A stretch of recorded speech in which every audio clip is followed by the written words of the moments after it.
hunda keenya itti dadhabee sanii waan ilmaan keessan taaniif nagaafattanii waan sanii fiduu barbaade malee haadha jaarsaaf jaartii keessatti waan sitti fakkaattu natti fakkaachuu hin dandeettu waan kaaniif fakkaachuu wannoon jedhu saayidii qabatta waan qabatan fakkaata namni wannoo jedha soo kanaaf rakkoo jaarsaaf jaartii jidduu jiru rabbumaa fi jarmaa rabbiin qofatu beeka alaa kulli alamma waan irraa haasofnu agarsiifu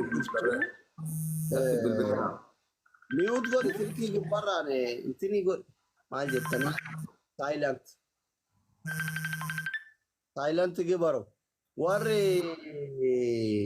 karaa keessaa fixaa dubbii jaraa jettanii manguddoo jira nuti manguddoo miti miidiyaa irratti warri miidiyaa irraa nu gaafatan akka miidiyaatitti haayilaayitti isin dhageessifne manguddoon keessanaa fixu lafarratti gabbuufna akka qalbiin isin dhaabbanneef jechuu barbaadetti waan guddaa wanni yookiin gara amaan qabanne yookiin gara siifuu qabannu hin jiru nuti ijoolleen kun ilmaan tokkorra lamarra shan bakka tokkotti rabbi kenneefi wajjin dadhabne isaanillee dadhabanii isinillee wajji dadhabne too nagaya isaanii barbaanna bakka gaarii akka gayaan barbaanna namni ilmaan isaatti gaarii hawwitu ilmaanuma keetti gaarii sii ta'a jechuudha yeroo kamuu jaarsaaf jaartii jidduutti osoo dhukkuba facaasuu baattanii homa gaarii hawwitanii fi dhaamsa kiyya kuni namoonni akka carraa siifuutti dhiyaatan osoo mana faadha ittanii as jalaa warri hiriyoota yoo jiraatan onnoo jettanii sirkiin isii cufaadha rafuun ooltu hiriyyaan immoo sirkii kiyyan beektuun kaaftu warri lakkoofsa mucayyoo hiriyyaa isii furdootaa san qabdan osoo itti dawwaltanii asliin faantisii barbaadii jettanii bareeda gara gaafii duubitti fontarre osoo walumarratti gaafanne silaanatti tole yoo isiin dhufuu hin dandeenye mootu abbarrallee hanga tokko dhugaa jiru baartanii gara isillee deebita. Kanaaf fedhaa dubbii jettee ati faatelle. Okay. Silkii taap. Silkii saayilantii irraa akira sangol. Private irra goote.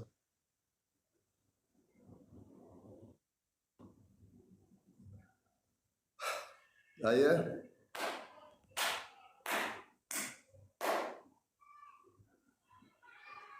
Ala kulli haali kaleessa haati manaa kee ijoollee xiyyaarraa fudhatanii viidiyoo jedhu boo'u tokko namni baay'een natti ergee akkas jedhaa turte jedhanii waan sanatti wallaahi anuu baay'ee rifadhe sila ijoollee shiftatu harkaa fudhate moo mootummatu harkaa fudhate moo hin saaman waan jedhu baay'ee rifadhe si galee miti si bilbilaan immoo ijoolleen akka si bira jirtu natti himte ati ijoollee harkaa fudhatte moo mana tokkoon galta moo maaliif akkas jechuu dandeette siifun? Wallahi doktor kana oballe an media kana ratille waan ilmaan kiyyalle waan bultii yaadalle asoon barbaadu garuu mootu dirqamni yoo dirqama taate siyaa siisa. Tokkoffaa akkuma ati agarte sana miidiyaa magubbatti isii baatee haasoo arge malee sababa isii miidiyaa gubbaa baatee haasoo itoo fi yoon agarre hin beeku. Ijoolleen eessa jirti? Eenyu fudhate ijoolleen? Ijoolleen si bira isiinoo? Isii bakka isiin jirtu hin beeku. Akkam wal dhabdeen wal bira hawaata ammoo jaartiseetti miti egaa ilmaan keetiin akka bakka isiin jirtu wallaas. Akkana laal doktoraatillee waan kana haga tokko quba qabda. Jechuun akkuma ifata yoo haayilaayiti maa. Baatii sagal moo baatii kudhan geennee jirra nuti. Baatii sagal moo kudhan geennee jirra nu. Ayyee. Ilmaan isii takkarra lamarrallee fuutee manaa ba'uuniin beekta kana durallee gaafa itti kadhannullee osoo kadhachuu jiru ilmaan guuttattee baduu isii yaadattana fakkaate. Namni hundi nuyyuu hin beeka jedhee yaada. Maanguddoon beekanallee quba qabdi. Haa ta'uuti walumaa galatti isiin ilmaan fudhattee deemtee turtee baatii sagalaa uummanni biyya galee maalii jedhee yaaddee maalii jedhee maali jedhu sanan asuma keessa jira. Hin gallee isitu ilmaan guuree bakka biraa galee bakka isaan itti galan sanaan hin beeku ture. Na jala dho'isite. Sambooda gaafa irra gahee maanguddoon taraa torba. Maanguddoon gisee torba ol teettee nu laaltee turte. Ilaa gaafa Soomaatitti sooma wajji soomu turre sooma dhaqee ijoolleetti wajji soomaa ture sooma booda ijoolleetti jenna agarre. Adafaa ta'e tana garuu dhiira kaayiroo maal taate dhiira kaayiroo. Adafaa ta'e koomentii dhiisiyati. Maal feete siin? Dhiisa miira keessaa baay'ate. Amma waan siin jedhu. Walumaa gala sitti mee bara. Kana garii dubbii uummata wadaagabaa jirutti deebina. Ijoollee tumtee harkaa fuute moo dho'isaan harkaa fuute moo isheega wal bira jiran qoy gaaffii fixadha. Fedhumaan walitti kennitan ijoolleen fedhumaan si bira dhufte. Fedhimaan na bira dhufte. Okay. Maaliif na harkaa fudhatan jettee boottiree wal loltanii eegati? Laala kam beekta doktor ijoollee eega bira bide boodaan ijoollee argaa waan hin turreef xiqqishuu yaada ilmaan hin baane ani ilmaan haadha dhoorgachuu hin danda'u haati haadha abbaan abbaadhaa bakkuma abbaa malee bakka haadhaa sambuu hin danda'u. Koomentii dhiisi koomentii akkasuma koomentii sirraa cufaa qaba. Ummata mucaa miira keessan galchinaa ilmaa koomentii cufaa warri marii tara. Miira keessan galu dhiisiin cufini koomentii rakkoo hin qabu. Ati gaaffii waan ummata haifa ta'u deebisi koomentii cufaa. Na dhaggeeffadhu laal. Fedhima isiitiin fedhima kiyyaan wal kadhanneetumaa waliif finnee ilmaan baatii muraasa dura osoo hin argin iidallee nagarree. Ida wajjin dabarsine idaa sin agarree sababa sadii natti fiddee dhuftee nani yaadan baane ganama narraa fuudhuu barbaadde galgala na kennitee ganama narraa fuudhuu barbaadde xiqqishu yaadan baane jedhee kanuma bas namni dhoorkateen illee hin jiru nama biraatti illee bilbiltee gaafattee namoonni biraallee ni jira waan isiin taate wallaahi hin beekurraa. Amma kan wallola keessanii haa ta'u kan wallola amma walloluu haa ta'u ijoollee yaaddee na argisiisi jetteeni sitti fiddee. Asken jennaan galgala yaadan baane jetteeni kanumarratti wal dhabde malee ati dhoogganne jechuudha. Akkamitti dhoogganne silaa naslii koo haati tuni bara haadhaa bara. An bakka haadhaa bu'uuf hin danda'u mumkin ilmaan tiyya wajjin taa'ee gammaduu danda'a si galee. Ilmaan tiyya garuu gammachuu dhabuu dandeetti. Ana wajjin osoo hin taane haadha isaanii wajji turan. Haadha isaanii beekan si galee. Guddinni kiyyallee akkasii miti. Ana haadhaaf ilmoo nama garagara baasuullee miti si galee miti. Kun yaada biraati si galee. Ana akkanatti sirraa hin fudhadhu akka biraatti sirraa fudhadhaattu dhufa malee na fakkaata malee kun miidiyaa gubbatti yookaan namoota yoo sadaqaa waan akkasii yoo taate malee homaa waan biraan waan of keessaa qabu takka illee hin qabu wallaahi summa wallaahi an dhorkanneen ilmaan isii. Ilmoo tiyya dhabuu danda'u akka guyyaa duraanii sanitti tartiiba godhannee haasoinne ilmaan tiyya laaluu qaba waan jedhu qofa jala muree itti hime. Atilleen anilleen laaluu qabnaadha. Mirga itti qabdi isin illee mirga itti qabdi anillee mirga itti qaba ilmaan tanatti si galee ilmaan tennaa guddifadhuudha homaan jenneenan malee wanni ani haadhaaf ilmoo gargar baasu hin jiru ana caalaa isii bira yoo jiraatte ilmaan tii kananiitee naa guddatti ana bira yoo jiraatte har'a daddaalachaa dandeetti waan fedhe yoo godheeffane osoo kawaa godhuuf hin dandeenye miti osoo warqii uffiseeni anumaa godhuuf hin danda'u bor daddaalachuu si galee haadhumaan tolti ilmoon. Kalee sallee abbaa faawwan kennallee si galee nurraan hin baane wayita garagara baanillee abbaan ilmoo fudhatee haadharraa deemu nagarreenu. Ilmoon tama haadhaatti haadhumaaf ilmootu waliin tola. Azaan abbaa jira. Azaan hageessanii azaan sibira jira. Dhugaadha. Hageettaan uummata jirutti jira. Erga wal dhabanii bubbulaniiru xiqqashu afaan keessa ka jaarsaaf jaartii waluma loltii. San manguddoo qabdi. Manguddootu araarsa jechuudha. Manguddoon haa araartu kan dhaba isaanii. Kakara biraa mootu kunoo kama afaan isaatirraa dhageettan kana. Isa ilmoo narraa fudhatanii namni ilmoo namarraa fudhatu hin jiru biyya kanatti.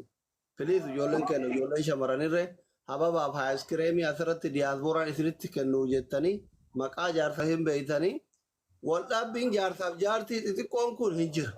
Namni ilmoo takka qabuyyuu narraa qabi. In qabu wal dhaba ilmoota akka warri qabuyyuu jechuudha. Ina amma anaaf haati seenaa mana barumsaa keessi mana barumsaa fidi seenaa yoo barbaadde kun uumaki wajjin bakka feete deemtee torbaan tokko tettee galtu kanaa jechuudha. Mana barumsatii fidi hin fidu fidi irratti gaafa walitti muufannee diniin torbaan lamaa sadii fa'aa waliin oolu jira. Jaarsaaf jaartii wal dhabuun homaa jiru jechuudha. Tun ijoollee shan. Ijoollee shan. Hooyaa maaliif bitaan? Tun ijoollee shan. Kanaaf jara kenna. Ijoolleen kun ijoollee shani. Biyya guutuudha. Ganda guutuudha. Isinii galee miti. Tiifuu atillee nama jaalatu. Nama amantu. Manguddoo amantutti himadhu. Amaan rakkoo amaan. Wamaa rakkoon qabu anillee fixuu danda'a. Uummatallee itti waamuu danda'a. Karaa itti wal bira teettanii biyya kana keessaa itti baatanii fi ilmaan keessan itti guddifattan irratti yoo hojjettan bareeda. Hayaaskireemii fi ababaa fi minaaminiin asirraa lolaa fi jillijaan kan halkan dhufee kiis nama godhu faayidaa takka qabu. Mana Ingilaas isinitti hima. Wallaahi isinitti hima. Dhalaan qabu warra as keessa jirtan biyyoota arabaa kana jirtan jechuudha. Ani dhuguma isinitti hima.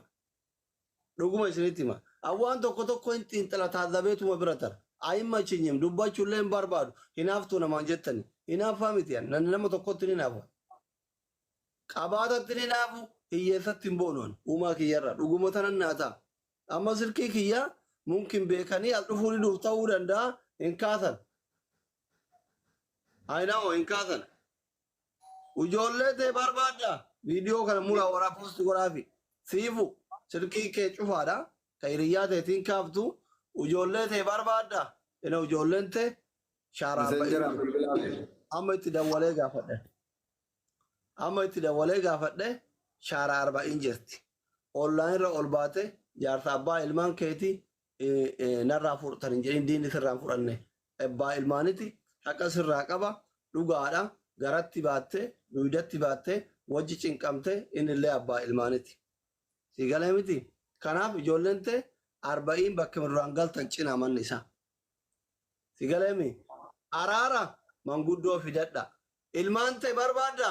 Anatu iyyuu kuro laayivii nama 3,500 siin jedhaa jira. Amaani mana amaan dhaqee ana fuudhee sitti kenna obboleetti.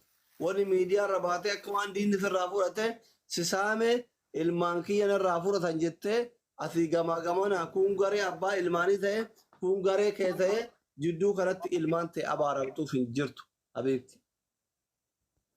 Dhugaan kanu. Wadhabbiin jaarsaaf jaartii xixiqqoon hin jira. Sansan kaasuun barbaadu.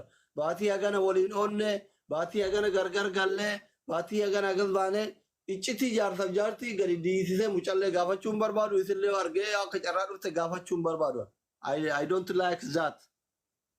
Ammatti garuu ijoolleen dhugaadha xiqqasho waliin mufatanii mana garagara kireeffatanii isii bira turte abbaa ilmaanitti yaada jedheeni fiddee itti kennite galgala fidi jettee yaadan baane siin jedhe zaasseet kanuma kanarra waan sida hoggate natti hin fakkaatu akkas naan jedhe afaan irraa dhagaye biran turre.